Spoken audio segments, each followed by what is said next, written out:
ඔයා අතීතයේ හිර වෙලා වගේ දැනෙනවද? නැති වුණ දෙයක් ගැන හිත හිත තාමත් දුක් විඳිනවද? එහෙනම් මේ වීඩියෝ එක ඔයා වෙනුවෙන්මයි. අදත් ඔයාව ආදරයෙන් පිළිගන්නවා Terrify Me YouTube channel එකට. රැඳිලා ඉන්න මාත් එක්ක. අද අපි පටන් ගන්න හදන්නේ අපේ Map of Consciousness series එකේ 4 වෙනි කොටස.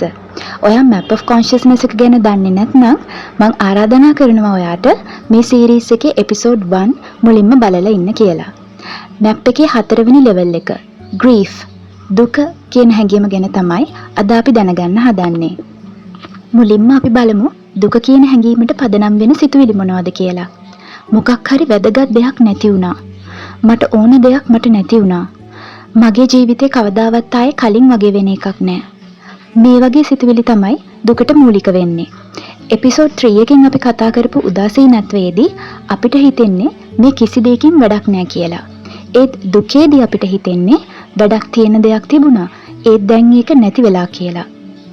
ඒකට හේතුව නැති වුණ දේ එක්ක අපේ මානසික සම්බන්ධය තාම ඉතුරු වෙලා තියෙන එක. ඒ හරහා අපිට නැවත යථා තත්ත්වයටපත් වෙන්නත් ඉඩකඩ තියෙනවා. දුක අපේ ශරීරයට දැනෙන්නේ පපුව ඇතුලේ මොනවා හරි බර දෙයක් තියෙනවා වගේ. උගුර තද වෙලා වගේ, ඇඟේ ශක්තිය අඩු වෙලා වගේ. කඳුළු වෙන්නත් පුළුවන්. මුහුදු රැලි වගේ අපේ හැඟීම් එකපාරටම උඩ පහළ යන්නත් පුළුවන්. ඇඟට මහන්සියක් දැනෙන්නත් පුළුවන්.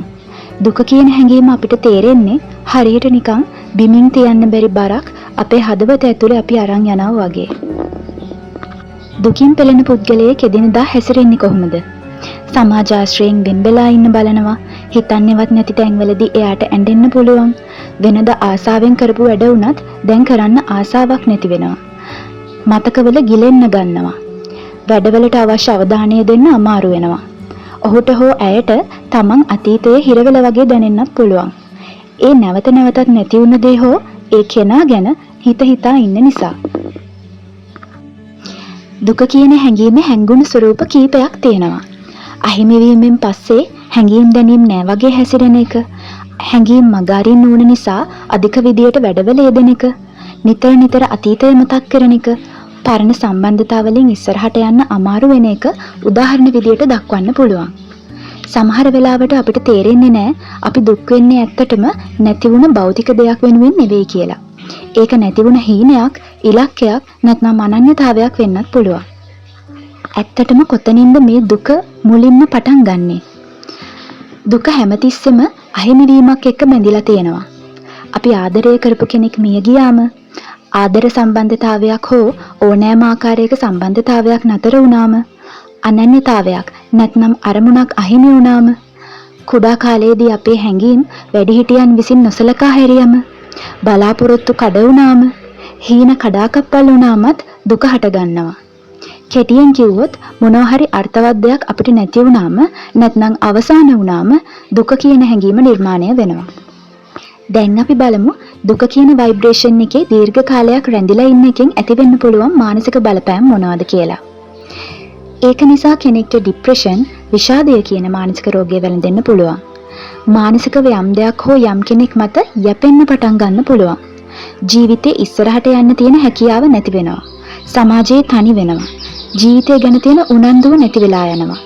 ප්‍රධාන වශයෙන් කෙනෙක්ට හිතෙන්න ගන්නවා මට ඒ නැති වුණ දේ මං ළඟ නැතුව මං අසම්පූර්ණයි කියලා. මේ සිතුවිල්ල නිසා අපි මානසිකව එකතැන නතර වෙනවා. දුක කියන ලෙවල් එකට ගැලපෙන ටැරෝ කාඩ් එක තමයි 5 of Cups කියන්නේ. මේ කාඩ් එකෙන් නැති වුණ දෙයක් ගැන දුක් වෙන ස්වභාවය, නැති වුණ දෙයටම සම්පූර්ණ අවධානය දෙන එක වගේම දැනට ඉතුරු වෙලා තියෙන දේවල් නොසලකා හරින එක ගැනත් කියවෙනවා. එතකොට කොහොමද අපි මේ ලෙවල් එකෙන් ඉහළ ලෙවල් එකකට යන්නේ? මේ පරිවර්තනය පටන් ගන්නෙ ඔයාගේ අවධානය ඔයා නැති වුණ දෙයින් තාමත් ජීවිතේ ඉතුරු වෙලා තියෙන දේවල් වලට යොමු කරාම. හොඳට මතක තියාගන්න. අපේ අවධානය තමයි අපේ ඇත්තම ධනය. ඒක ඔයා දවස පුරාම වියදම් කරන්නේ මොන වගේ දේවල් වලටද? අන්න ඒ වගේ දේවල් ඔයාගේ ජීවිතේ තව තව වැඩි වෙන්න, එහෙම නැත්නම් පැටව ගහන්න පටන් ගන්නවා.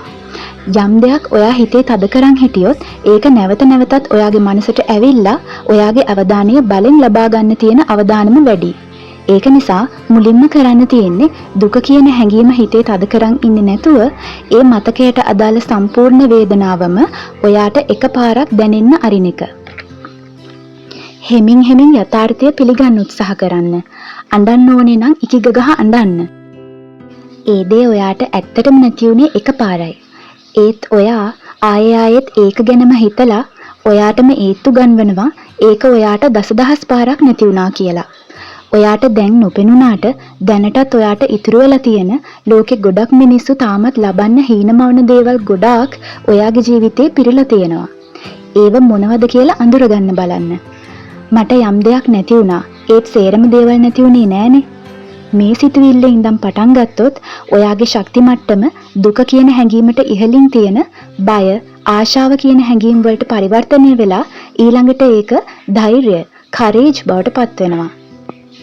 අවසාන වශයෙන් ඔයා ඔයාගෙන්ම අහලා බලන්න.